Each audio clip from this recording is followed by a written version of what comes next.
काम करती हैं, तो इन चुनावों के नतीजों ने ये बता दिया कि एंटी इनकम्बेंसी शब्द का नाम इररेलेवेंट हो गई है।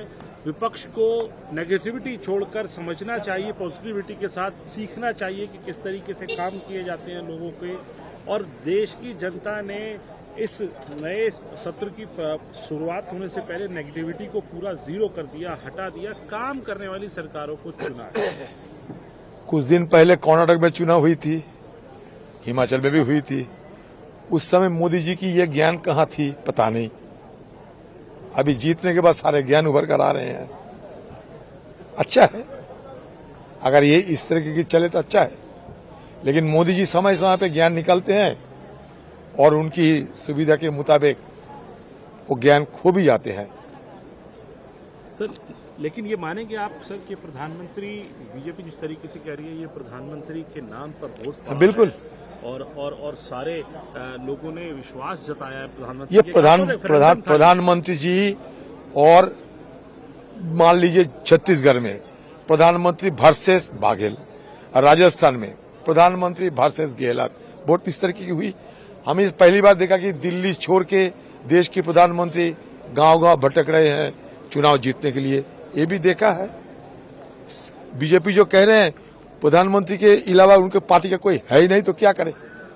एक ही मोहर है प्रधानमंत्री और मोदी जी, और मोदी जी की तिलस्मी पे चलने वाला पार्टी है। तो ये बीजेपी की जीत नहीं, मोदी की जीत है। ये बीजेपी अगर माने तो ठीक है। ये ना आरएसएस की जीत है, ना बीसी की जीत है, ना बीजेपी की जीत है।